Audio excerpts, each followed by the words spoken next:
Hello everyone, welcome to our channel Teach Mantra. आज हम लोग इस वीडियो में केमिस्ट्री का थर्ड लेक्चर लेकर आ रहे हैं। इसके पहले वाले लेक्चर में हम लोग मैटर पढ़े थे। हम क्विक रिवीजन कर लेते हैं। पिछले वाले लेक्चर में हम लोग पढ़े थे मैटर को हम लोगों ने डिवाइड किया था फिजिकल मैटर और केमिकल मैटर। फिर फिजिकल मैटर को हम लोगों ने डिवाइड किया था सॉलिड, लिक्विड और गैस में। सॉलिड, लिक्विड और गैस का मैंने आपको बताया था कि सॉलिड में जो पार्टिकल्स होते हैं वो बहुत पास पास होते हैं, इनमें फोर्स ऑफ अट्रैक्शन बहुत ज़्यादा होता है। फिर हमने लिक्विड की चर्चा की थी। लिक्विड में हमने बताया था कि जो पार्टिकल्स होते हैं वो सॉलिड की अपेक्षा दूर दूर होते हैं। इसमें जो फोर्स ऑफ अट्रैक्शन होता है वो सॉलिड की अपेक्षा कम होती है। उसके बाद हम लोगों ने गैस का चर्चा किया था। गैस में हमने बताया था कि जो पार्टिकल्स होते हैं सॉलिड और लिक्विड की अपेक्षा बहुत ज़्यादा दूर दूर होते हैं और इसका जो फोर्स ऑफ अट्रैक्शन होता है वो बहुत कम होता है, इसलिए गैस के पार्टिकल्स बहुत दूर दूर होते हैं। उसके बाद हम लोगों ने चर्चा किया था केमिकल प्रॉपर्टी का, जो केमिकल मैटर है, फिजिकल मैटर और केमिकल मैटर हम लोगों ने चर्चा किया था। फिजिकल मैटर में सॉलिड, लिक्विड, गैस और केमिकल मैटर में प्योर और इम्प्योर। इम्प्योर को हम लोग मिक्सचर भी कहते हैं। उसके बाद हम लोगों ने देखा था प्योर में क्या क्या होता है। प्योर में होता है एलिमेंट और कंपाउंड। एलिमेंट जैसे एक सिंगल एलिमेंट, जैसे सोडियम हो गया, लिथियम हो गया, ये सब जो सिंगल मॉलिक्यूल्स होते हैं, सिंगल एटम होते हैं, वो सारे किसके अंतर्गत आते हैं? एलिमेंट के अंतर्गत आते हैं। और इन्हीं सब को मिला के इन्हीं सब के मिलाने के बाद जो मॉलिक्यूल्स बनता है वो किसके अंतर्गत आता है? कंपाउंड के। जैसे कि NaCl, इसमें दो एलिमेंट हैं, Na भी है और Cl भी है। इन दोनों को मिला के हम लोगों ने कंपाउंड का निर्माण किया। उसके बाद हम लोगों ने मिक्सचर में पढ़ा था। मिक्सचर में हम लोगों ने क्या पढ़ा था? होमोजेनियस मिक्सचर और दूसरा हेट्रोजेनियस मिक्सचर। होमोजेनियस में हम लोगों ने पढ़ा था कि ऐसा मिश्रण दो एलिमेंट्स का या दो कंपाउंड का ऐसा मिक्सचर जिसको हम लोग आसानी से अलग अलग न कर पाए, उसी को हम लोग क्या कहते हैं? Homogeneous mixture. जैसे कि हमारा हो गया नमक और पानी का घोल ले लें, चीनी और पानी का घोल ले लें। एक ऐसा मिक्सचर है जिसको हम लोग अगर आसानी से अलग करना चाहें तो आसानी से अलग नहीं कर पाएंगे। लेकिन हेट्रोजेनियस मिक्सचर में क्या होता है? जैसे कि अगर पानी में हम लोग बालू मिला दें, इसको हम लोग आसानी से अलग कर सकते हैं, तो ऐसे मिक्सचर को क्या कहेंगे हम लोग? Heterogeneous mixture. तो होमोजेनियस मिक्सचर और हेट्रोजेनियस मिक्सचर का डिफिनेशन मैंने बताया था कि ऐसा मिक्सचर जिसको आसानी से अलग ना किया जा सके उसी को क्या कहेंगे? Homogeneous mixture. और ऐसा मिक्सचर जिसको आसानी से अलग किया जा सके उसको बोलेंगे हेट्रोजेनियस मिक्सचर। अगर आप लोगों ने पिछला लेक्चर नहीं देखा है तो वीडियो के डिस्क्रिप्शन में दिया होगा, आप लोग पिछले वाले लेक्चर को देख सकते हैं। इसके बाद हम लोग सॉलिड, लिक्विड और गैस को आपस में, इन तीनों को आपस में कैसे एक दूसरे में परिवर्तन करेंगे उसके बारे में हम लोग इस लेक्चर में पढ़ेंगे। तो आइए चलते हैं सॉलिड, लिक्विड और गैस का इंटर कन्वर्जन देखते हैं।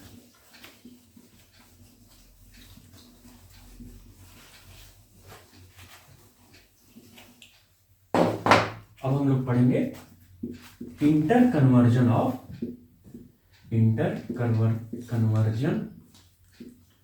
Of solid, liquid and gas.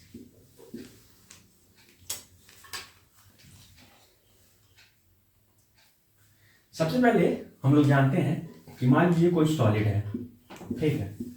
Solid को हम लोग लिक्विड में कन्वर्ट कर सकते हैं, लिक्विड को हम लोग गैस में कन्वर्ट कर सकते हैं, सॉलिड को डायरेक्ट गैस में भी कन्वर्ट किया जा सकता है, सॉलिड को हम लोग लिक्विड में कन्वर्ट कर सकते हैं, लिक्विड को हम लोग गैस में कन्वर्ट कर सकते हैं और गैस को डायरेक्ट सॉलिड में भी कन्वर्ट किया जा सकता है, लिक्विड को सॉलिड में भी कन्वर्ट किया जा सकता है, गैस को सॉलिड लिक्विड में भी कन्वर्ट किया जा सकता है और गैस को सॉलिड में भी कन्वर्ट किया जा सकता है। तो इस चैप्टर में हम लोग इसी के बारे में पढ़ेंगे। आइए देखते हैं सॉलिड को लिक्विड में कैसे कन्वर्ट किया जा सकता है।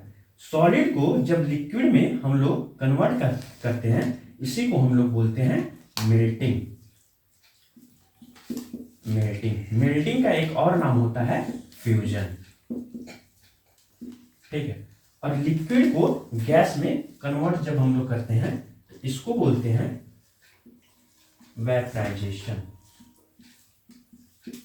वेपराइजेशन। ठीक है, अब लिक्विड को जब हम लोग सॉलिड में कन्वर्ट करते हैं इसको हम लोग बोलते हैं सॉलिडिफिकेशन, सॉलिडिफिकेशन, सॉलिडिफिकेशन या फिर फ्रीजिंग, या फिर फ्रीजिंग। अब हम लोग मेल्टिंग क्या होता है, सॉलिडिफिकेशन क्या होता है, सॉलिडिफिकेशन का दूसरा नाम फ्रीजिंग क्या होता है, वेपराइजेशन क्या होता है, और गैस को सॉलिड में कन्वर्ट करने को बोलते हैं हम लोग सब्लिमेशन। अब ये सब एक सारे जो प्रोसेस हैं इनके बारे में हम लोग बारी बारी से पढ़ेंगे। सबसे पहले हम लोग पढ़ेंगे कि सॉलिड को लिक्विड में कन्वर्ट करते हैं तो जो मेल्टिंग आता है, मेल्टिंग की वजह से ये जो कन्वर्ट होता है वो क्यों होता है और किस प्रकार होता है। तो चलिए हम लोग देखते हैं।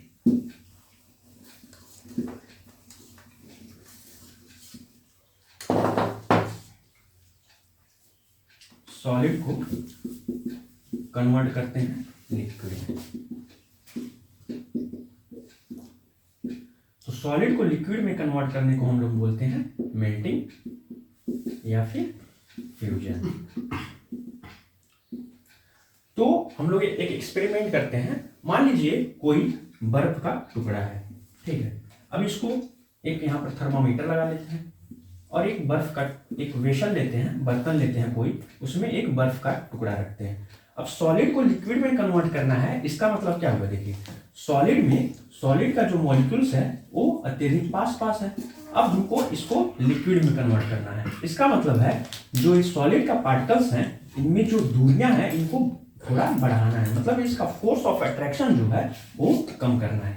इसको हमको इतना दूर दूर कर दें तो इसका प्रॉपर्टी क्या होगा, चेंज हो जाएगा। तो हम लोग एक बर्फ का टुकड़ा एक बीकर में या किसी वेसल में रखते हैं और इसको नीचे से एक बर्नर लगा के इसको हीट प्रोवाइड करते हैं, इसको एक बर्नर लगा के हीट प्रोवाइड करते हैं। तो जो हम लोग हीट प्रोवाइड करेंगे, एक थर्मामीटर लगा हुआ है, जब हीट प्रोवाइड करेंगे तो हीट एनर्जी जो है ये बर्फ को पिघलाने का काम करेगा।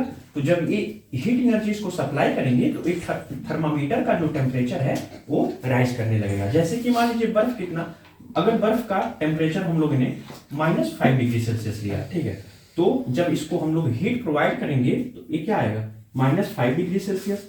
इससे थोड़ा सा अब हीट ऊपर बढ़ने लगेगा, तो इसमें टेम्परेचर क्या होगा, थर्मामीटर इसलिए लगाए हैं कि हम लोग हीट का जो एक टेम्परेचर बढ़ रहा है उसको मेजर कर सके। तो -5 डिग्री सेल्सियस, -5 डिग्री सेल्सियस से ये कितना जाएगा, 4 डिग्री सेल्सियस, 4 डिग्री सेल्सियस से 3 डिग्री सेल्सियस। इसी तरह से इसमें जितना इसमें हीट प्रोवाइड करते जाएंगे उतना इस मरकरी का, इस थर्मामीटर का टेम्परेचर राइज होता चला जाएगा। तो ये राइज होते होते हमारा 0 डिग्री सेल्सियस तक पहुंच जाता है। अब उसके बाद हम लोग जब एक्सपेरिमेंट के द्वारा देखते हैं तो जब ये 0 डिग्री सेल्सियस तक पहुंच जाता है तो हम लोग देखते हैं कि कुछ क्षण के लिए, जैसे 1 मिनट, 2 मिनट, 3 मिनट, 4 मिनट तक ये टेम्परेचर राइज नहीं होता है। अब हम लोग ऐसा क्यों होता है कि अब देखिए हमारे हिसाब से तो ये होना चाहिए -5 डिग्री सेल्सियस से -4 डिग्री सेल्सियस, -4 से 3, 3 से 2, इस तरह से राइज हो रहा था, लेकिन 0 डिग्री सेल्सियस पे आने के बाद ये रुक जाता है। तो हम लोग के मन में एक विचार आया कि आखिर ये 0 डिग्री सेल्सियस पे रुक क्यों गया। उसके बाद हम लोग सोचे कि हो सकता है कि 2-3 मिनट बाद ये बढ़ने लगे, लेकिन 2-3 मिनट बाद तक हम लोग वेट किए फिर भी ये नहीं बढ़ा। लेकिन कुछ देर बाद जैसे 10 मिनट, 5 मिनट, 8 मिनट हो गया जब, तो देखे कि फिर से थर्मामीटर में टेम्परेचर राइज होने लगा। तो हम लोग निष्कर्ष निकाले कि जो 0 डिग्री सेल्सियस है, पहले क्या था, ये आइस के मॉलिक्यूल्स जो थे ये बहुत पास पास थे। जब ये हीट एनर्जी इसको दिया जा रहा था तो हीट एनर्जी क्या काम कर रहा था कि इनके काइनेटिक एनर्जी ऐसा एनर्जी होता है जिसकी वजह से वो आपस में फ्रीली मूव कर सके। तो इसके काइनेटिक एनर्जी को ये क्या कर रहा था, बढ़ा रहा था, ठीक है। 0 डिग्री सेल्सियस तक आते आते ये काइनेटिक एनर्जी इसको बढ़ाया, लेकिन देखा हीट एनर्जी देखा कि ये इसका काइनेटिक एनर्जी तो बढ़ रहा है लेकिन ये आपस में जो अट्रैक्शन ऑफ फोर्स है ये टूट नहीं रहा है। तो हीट एनर्जी ये सोचा कि अब इसका हम काइनेटिक एनर्जी ना बढ़ा के अब इनके अंदर का जो फोर्स है उसको तोड़ें। तो क्या करता है, 0 डिग्री सेल्सियस के बाद जो भी हीट एनर्जी इसको प्रोवाइड करता है वो इसका काइनेटिक एनर्जी ना बढ़ा के इसके फोर्स को तोड़ने का काम करने लगता है। तो जब इसका फोर्स तोड़ देता है तो सारे एक जितने भी आइस हैं ये सारे किस में कन्वर्ट हो जाते हैं, लिक्विड में कन्वर्ट हो जाते हैं। तो यही इसीलिए हम लोग कहते हैं कि 0 डिग्री सेल्सियस पे जो भी सॉलिड रहेगा वो मेल्ट हो जाएगा लिक्विड में। तो मेल्टिंग पॉइंट, तो एक्सपेरिमेंट से हम लोग देखे कि मेल्टिंग पॉइंट किस पे आया, 0 डिग्री सेल्सियस पे पाया गया। ठीक है, उसके बाद इसको जब 0 डिग्री सेल्सियस पे जब आया तो जो भी फोर्स, जो हीट ऑफ एनर्जी था, हीट की एनर्जी था, वो थर्मामीटर में नोट नहीं हुआ। देखिए -1 डिग्री सेल्सियस तो इसमें नोट हुआ, लेकिन 0 डिग्री सेल्सियस के बाद जितना भी हीट एनर्जी इसमें गया वो इसमें थर्मामीटर में शो नहीं किया, वो सब किस में चला गया, हिडन फॉर्म में चला गया। वही जो हिडन फॉर्म में जो एनर्जी जाता है उसी को क्या कहते हैं, latent heat of melting. Latent heat of melting, latent heat of melting या फिर लैटेंट हीट ऑफ फ्यूजन। आप लोग सब लोग नोट करते रहिए। तो जो हिडन फॉर्म, लैटेंट का मतलब होता है हिडन, लैटेंट का मतलब होता है हिडन, हिडन मतलब छुपा हुआ। तो जो छुपा हुआ एनर्जी इसमें प्रोवाइड हम लोग किए, सॉलिड में जो छुपा हुआ एनर्जी गया और वो लिक्विड में कन्वर्ट करने का काम किया, उसी को क्या कहेंगे हम लोग, लैटेंट हीट ऑफ मेल्टिंग या फिर लैटेंट हीट ऑफ फ्यूजन। इसी लैटेंट हीट ऑफ फ्यूजन की वजह से सॉलिड किस में कन्वर्ट हुआ, लिक्विड में। ठीक है, तो लैटेंट हीट ऑफ फ्यूजन का डिफिनीशन आ जाता है कि हीट रिक्वायर्ड टू कन्वर्ट, लिख लीजिए, heat required to convert, heat required to convert any mass of solid into liquid is called latent heat of fusion। Latent heat of fusion, इसका मतलब ये हुआ कि जो भी एनर्जी, हीट एनर्जी रिक्वायर हो रही है, जो भी हीट एनर्जी की जरूरत पड़ रही है सॉलिड को लिक्विड में कन्वर्ट करने के लिए, उसी को हम लोग क्या कहते हैं, लैटेंट हीट ऑफ फ्यूजन कहते हैं। इसके बाद आता है specific latent heat of fusion. Specific latent heat of fusion का मतलब होता है कि जो यहाँ पर एनी मास लिखा हुआ है, जो यहाँ पर एनी मास लिखा हुआ है, एनी मास ऑफ सॉलिड, इस एनी मास ऑफ सॉलिड का मतलब 1 kg ऑफ सॉलिड हो जाता है।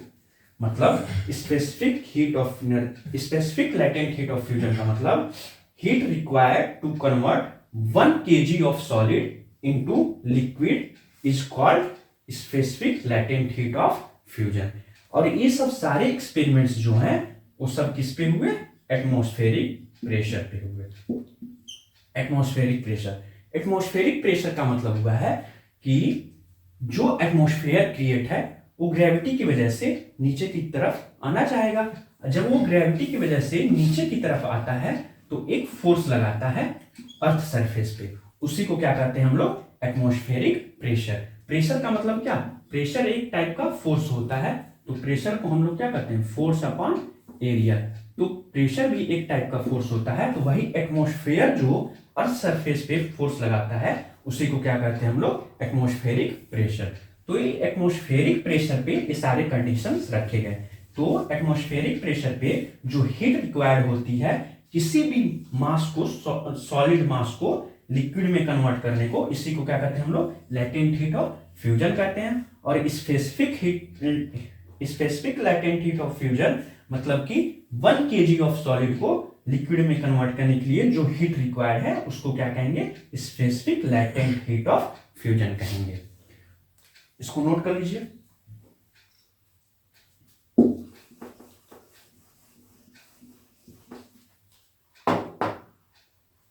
जो specific latent heat of fusion, specific latent heat of fusion होता है ऑफ वाटर, जो होता है वो 3.34 × 10⁵ जूल पर केजी के बराबर होता है। ये नोट कर लीजिए, ये किसी भी एग्जाम में डायरेक्ट पूछ लिया जाता है कि specific latent heat of fusion of water कितना होता है। तो इसको नोट कर लीजिए, 3.34 इंटू 10⁵ जूल पर केजी। देखिए पर केजी का मतलब 1 केजी का जो हीट रिक्वायर्ड है किसी भी सॉलिड को लिक्विड में कन्वर्ट करने के लिए, उसी को क्या कहेंगे, लेटेंट हीट ऑफ फ्यूजन कहेंगे। इसलिए इसका यूनिट क्या है, जूल मतलब एनर्जी, और इसलिए जूल पर केजी है। ये है 3.34 इंटू 10⁵ ठीक है। इसके बाद आता है, ये हमारा हो गया सॉलिड से लिक्विड में। अब हम लोग लिक्विड से सॉलिड में भी कन्वर्ट कर सकते हैं। लिक्विड से सॉलिड में कन्वर्ट करने को हम लोग क्या कहते हैं, फ्रीजिंग, फ्रीजिंग या फिर सॉलिडिफिकेशन। जैसे हम लोग घर में देखते हैं कि जब हमको पानी को बर्फ में कन्वर्ट करना होता है तो उस हम लोग क्या करते हैं कि पानी को फ्रीजर में ले जाकर रख देते हैं। तो फ्रीजर क्या काम करता है, जो भी पानी का टेम्परेचर, जो एटमॉस्फेरिक प्रेशर में जो भी टेम्परेचर है, तो जो फ्रीजर होता है वो क्या करता है कि टेम्परेचर के रिड्यूस करता है। सपोज मान लीजिए 25 डिग्री सेल्सियस पे कोई वाटर था, इसको जब हम लोग फ्रीजर में ले जाते हैं तो ये धीरे धीरे क्या करता है, ये धीरे धीरे उस टेम्परेचर को रिड्यूस करता है, और रिड्यूस करते करते 0 डिग्री सेल्सियस पे ले आता है। जब हम लोग सॉलिड को लिक्विड में कन्वर्ट कर रहे थे तो कोई भी सॉलिड जैसे आइस को हम लोग लिक्विड में कन्वर्ट कर रहे थे तो वो माइनस में टेम्परेचर था, इसको धीरे धीरे बढ़ाते बढ़ाते 0 डिग्री सेल्सियस पे लाया था, और 0 डिग्री सेल्सियस पे ही हमारा सॉलिड लिक्विड में कन्वर्ट हुआ था। वो किसके वजह से हुआ था, लेटेंट हीट ऑफ फ्यूजन की वजह से हुआ था। उसी प्रकार जब हम लोग लिक्विड को सॉलिड में कन्वर्ट करते हैं तो जो भी टेम्परेचर होता है उसको फ्रीजर क्या करता है, धीरे धीरे धीरे धीरे रिड्यूस करता है। तो धीरे धीरे रिड्यूस करके जब वो 0 डिग्री सेल्सियस पे ले आता है तो इसी के लेटेंट हीट ऑफ फ्यूजन के ही मदद से वो फिर से लिक्विड को सॉलिड में कन्वर्ट कर देता है। जैसे सॉलिड को जब लिक्विड में कन्वर्ट कर रहे थे तो हम लोग को हीट रिक्वायर हो रही थी, मतलब हीट की जरूरत पड़ रही थी, हमको हीट देना पड़ रहा था सॉलिड को लिक्विड में कन्वर्ट होने के लिए। लेकिन जब लिक्विड को सॉलिड में कन्वर्ट होना होता है तो क्या होता है कि जो हीट रहता है वो रिलीज होता है, मतलब कि हीट बाहर निकलती है, लिक्विड से हीट बाहर निकलती है सॉलिड में कन्वर्ट होने के लिए। यही कारण है कि लिक्विड को सॉलिड में कन्वर्ट होने के लिए लेटेंट हीट ऑफ फ्यूजन की आवश्यकता होती है फ्रीजिंग करने के लिए। इतना नोट कर लीजिए आप लोग।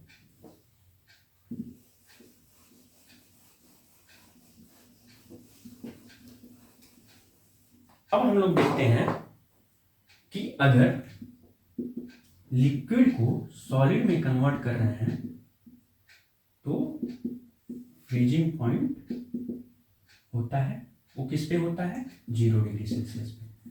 तो हम लोग देखते हैं कि सॉलिड को लिक्विड में कन्वर्ट करते हैं वो भी 0 डिग्री सेल्सियस पे होता है, और लिक्विड से जब सॉलिड में आते हैं तो वो भी हमारा क्या होता है, 0 डिग्री सेल्सियस पे होता है।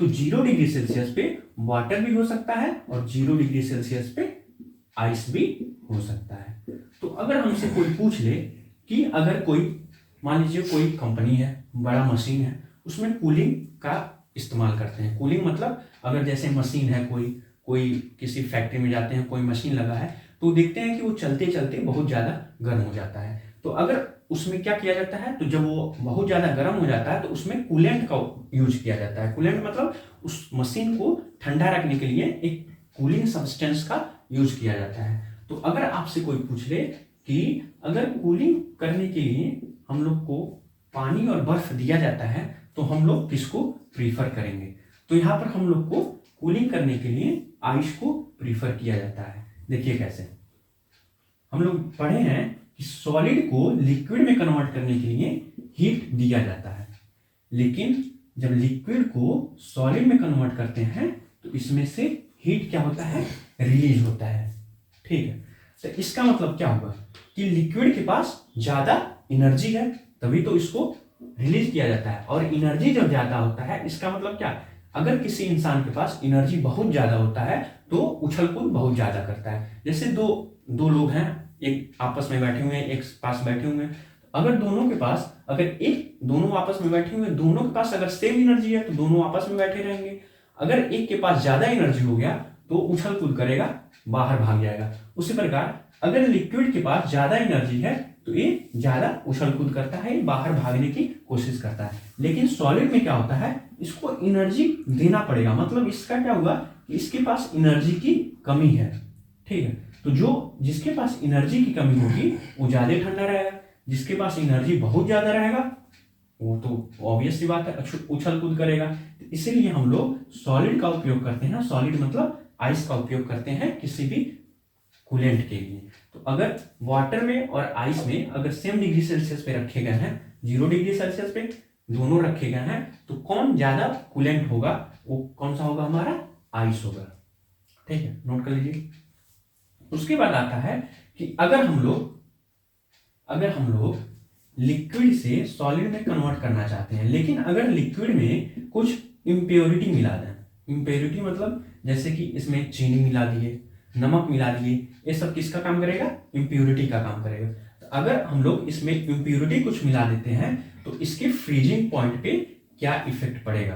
तो हमेशा ध्यान रखिएगा, जब भी हम लोग लिक्विड में कोई इम्प्योरिटी मिलाते हैं तो इसका जो फ्रीजिंग पॉइंट होता है हमेशा लोअर हो जाता है, मतलब कि फ्रीजिंग पॉइंट हमेशा डिक्रीज हो जाता है। जब इसमें लिक्विड में कोई भी इम्प्योरिटी मिला देंगे तो इसका फ्रीजिंग पॉइंट 0 डिग्री सेल्सियस से कम हो जाएगा। पहले इसका फ्रीजिंग पॉइंट कितना था, जब शुद्ध पानी था तो उसका फ्रीजिंग पॉइंट कितना था, 0 डिग्री सेल्सियस। लेकिन जब इसमें इम्प्योरिटी मिला दिए तो 0 डिग्री सेल्सियस से डिक्रीज हो जाएगा। उसी प्रकार जब हम लोग इसका प्रेशर, लिक्विड का प्रेशर जब हम लोग डिक्रीज करते हैं तो इसका फ्रीजिंग पॉइंट डिक्रीज हो जाता है।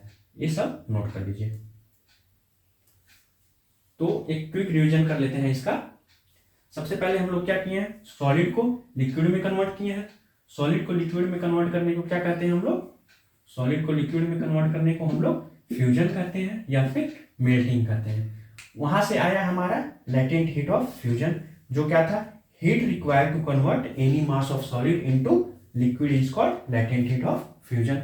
उसके बाद आया है specific latent heat of fusion. Specific latent heat of fusion में क्या देखें हम लोग, 1 kg ऑफ सॉलिड को कन्वर्ट करने में, लिक्विड में कन्वर्ट करने में कितना हीट रिक्वायर्ड हुआ, उसी को क्या कहेंगे, स्पेसिफिक हीट ऑफ फ्यूजन। और स्पेसिफिक हीट ऑफ फ्यूजन का वैल्यू हम लोग देखे हैं 3.34 × 10⁵ जूल पर केजी। उसके बाद लिक्विड से सॉलिड में कन्वर्ट किए हैं। लिक्विड से सॉलिड में कन्वर्ट करने को हम लोग क्या कहे हैं, फ्रीजिंग पॉइंट कहे हैं। फ्रीजिंग पॉइंट भी हमारा किस पे हुआ है, 0 डिग्री सेल्सियस पे। उसके बाद देखे हैं कि 0 डिग्री सेल्सियस पे अगर वाटर दिया है और आइस दिया है तो कौन अच्छा कूलेंट होगा, तो उसमें हम आपको समझाए हैं कि आइस अच्छा कूलेंट होगा। उसके बाद हम लोग देखे हैं कि अगर लिक्विड में कुछ इम्प्योरिटी मिला दिया जाए तो फिर फ्रीजिंग पॉइंट पे कैसा इफेक्ट पड़ेगा। तो लिक्विड में जब इम्प्योरिटी मिला देते हैं तो फ्रीजिंग पॉइंट ऑफ लिक्विड जो होता है वो क्या होता है, डिक्रीज कर जाता है। उसी प्रकार जब प्रेशर इसका डिक्रीज करते हैं लिक्विड का तो फ्रीजिंग पॉइंट फिर से क्या होता है, डिक्रीज हो जाता है। तो आज की इस वीडियो में हम लोग इतना ही रखते हैं। इसके नेक्स्ट वीडियो में हम लोग पढ़ेंगे कि लिक्विड से गैस में कैसे कन्वर्ट किया जाता है और गैस से लिक्विड में कैसे कन्वर्ट कर दिया जाता है। तो अगर इसको आप लोग सब लोग अच्छे से नोट कर लीजिए और ज़्यादा से ज़्यादा हमारे वीडियो को शेयर कीजिए। एक ऐसा प्लेटफॉर्म है जिसपे हम लोग फ्री ऑफ कॉस्ट सारी नॉलेज दे रहे हैं, अच्छा से अच्छा कंटेंट प्रोवाइड करने की कोशिश कर रहे हैं। हमारे वीडियो के डिस्क्रिप्शन में आप लोग देख सकते हैं, सारा जानकारी है।